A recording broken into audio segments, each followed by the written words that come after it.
ขี่บ่ออก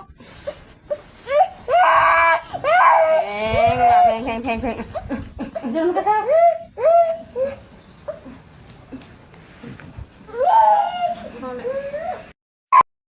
เราทานั้นแบบนี้อ่ะห้องหายแบบนี้มันเจ็บเด็กเอาเวลาถ่ายก็เชื่อต้องให้แบบนี้ตลอดโดยแม่เวลาถ่ายฉุกเฉินต้องหายบีบหัวใจแม่ขนาดเลยแม่อุกใจกลัวลูกอีกตอนนี้น่ะอยากพาลูกไปผ่าตัดดิ โดยจะพาร้านหน่อยนี่ไปผ่าตัดถ้าว่าผู้ใจบุญช่วยเหลืออยากให้เห็นคลิปนี่แหละ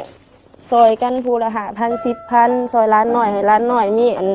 โอกาสได้อยู่น้ำแม่แน่สุเจ้าเอ้ยเบิ่งแยงร้านหน่อยเด้อโดยอยู่บ่ได้แล้วเวลาอันเจ็บท้องนะอยู่บ่ได้อยู่บ่เป็นห้องให้แม่เอาว่า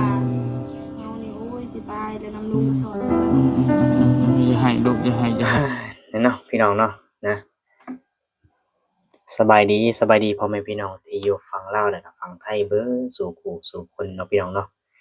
นะทุกคนได้เห็นคลิปนี้แล้วก็ถือว่าเป็นคลิปที่ค่อนข้างหดหู่ใจหลายแห่งที่สุดเนาะพี่น้องเนาะมื้อนี้ว่าตะวันเองก็สิมาเป็นสะพานบุญหรือว่ากระบอกเสียงแล้วก็สิขอถามพ่อแม่พี่ๆน้องๆที่อยู่ฝั่งไทยเนาะพี่น้องเนาะนะ ก็คือน้องคนนี้นะฮะได้ออกมานะอัดคลิปก็คือขอความช่วยเหลือพ่อแม่พี่น้องนะที่อยู่ฝั่งสปปลาวน้องคนนี้แม่นได้อยู่สปปลาวเนาะอยู่ที่บ้านหัวเมืองเหนือเด้อพี่น้องเนาะนครอ่าไกรสอนพรหมวิหารเนาะพี่น้องเนาะนครไกรสอนพรหมวิหารนะแขวงสะหวรรณเขตนะพี่น้องครับนะเพิ่นก็ได้ขอความช่วยเหลือจากพ่อแม่พี่น้องประชาชนคนลาวนะ แล้วก็ FC ทางฝั่งไทยเนาะคนใดที่มีจิตใจเมตตาอยากสิช่วยเหลือน้องเพิ่นนี้แม่นได้เป็นเขาเรียกว่าบ่มีหู้ทวารหรือว่าหู้ทวารตีบเนาะพี่น้องเนาะหู้ทวารอาจสิน้อยกว่าคนปกติทั่วไปเนาะพี่น้องเนาะนะน้องเพิ่นนี้แม่นได้เป็นตั้งแต่เกิดเด้อพี่น้องเนาะบ่แม่นว่ากำลังเป็นตอนที่ว่าเกิดแล้วหรือว่าหยังเนี่ยแม่นเป็นตั้งแต่เกิดมาเนาะพี่น้องเนาะแต่ว่า ก่อนสิได้ถ่ายครั้งหนึ่งหรือว่าได้เข้าห้องน้ำครั้งหนึ่งก็บ่ฮู้ว่าเอ่อเพิ่นเฮ็ดแบบไรอาจสิออกเทื่อละเล็กๆน้อยๆอันนี้เราก็บ่ฮู้นำเนาะพี่น้องเนาะเพราะตอนเองก็บ่ฮู้เนาะว่ามันรายละเอียดจริงๆมันเป็นแบบไรแต่ว่าหมอนัดเพิ่นไว้ว่าต้องผ่าตัดเนาะพี่น้องเนาะต้องผ่าตัดสถานเดียวจั่งสิหายเนาะพี่น้องเนาะแล้วก็ การผ่าตัดนี่หมอได้ชี้แจงว่ามี2วิธีก็คือว่า1เลยก็คือมาผ่าตัดอยู่ที่ประเทศไทยหรือว่าเมืองไทยถ้าว่าเราพอมีกำลังแหน่นะถ้าว่าบ่มีกำลังก็ผ่าตัดอยู่ที่บ้านเราเองเนาะพี่น้องเนาะอยู่ที่เวียงจันทน์นะพี่น้องนะก็สิใช้เงินอยู่ประมาณตามที่หมอเพิ่นได้แจ้งนะพี่น้องก็คือประมาณ20ปลายล้านหรือว่า30ล้านก็ตีเป็นเงินไทยก็ประมาณเกือบๆครึ่งหมื่นครึ่งแสนนะพี่น้องนะ เกือบเกือบเกือบครึ่งแสนเนาะพี่น้องเนาะ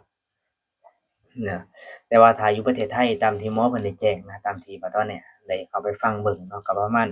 แสนกว่าหรือว่า200,000เนาะพี่น้องเนาะก็บ่ฮู้ว่าราคานี้สิจริงหรือบ่ก็ลอง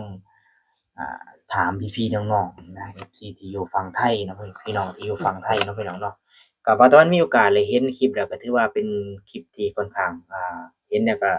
สงสารนะสงสารแรงๆนะพี่น้อง สงสารจาก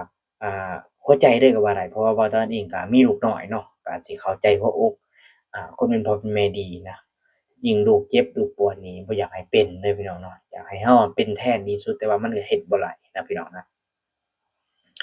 แล้วก็บ่าวตะวันก็มีโอกาสได้ทักหาบ่าวเตียงทองเนาะก็คือได้บ่าวตะวันก็ช่วยเหลือเพิ่นเป็นกำลังใจนะเป็น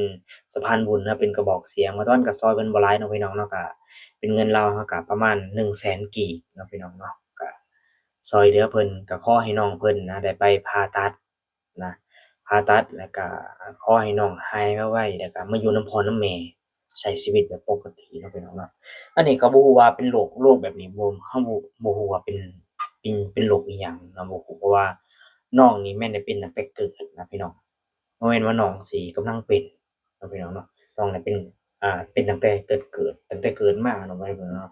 พิ่นนี่ก็อยู่ที่ประเทศลาวนะ ก็เห็นแล้วก็ถือว่าสงสารนะสงสารแรงๆเนาะพี่น้องเนาะก็ฝากพ่อแม่พี่น้องนะที่อยู่ฝั่งลาวนะครับแล้วก็ฝั่งไทยคนใดอยากช่วยเหลือมีน้ำใจคนละ5 บาท10 บาทหรือว่าคนละ10,000 20,000แล้วแต่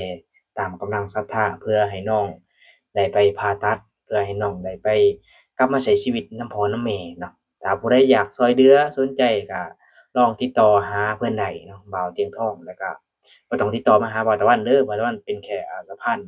กระบอกเสียงให้ซื่อๆนะก็ฝากไปติดต่อทั้งเพิ่นเองซะเนาะพี่น้องเนาะบ่าวตะวันแค่มาชี้แจงแล้วก็มาแชร์ให้ทุกคนได้รับรู้ข่าวแล้วก็เรื่องราวอยากให้ช่วยเหลือกันไปเนาะบ่าวตะวันเห็นเองแล้วก็ถือว่าสงสารนะสงสารน้องแล้วก็อยากให้น้องหายไวๆแล้วก็กลับมาแบบว่าใช้ชีวิตอยู่นำพ่อนำแม่ปกติเพราะว่าอิหยังนะเพราะว่าบ่าวตะวันเองก็มีลูก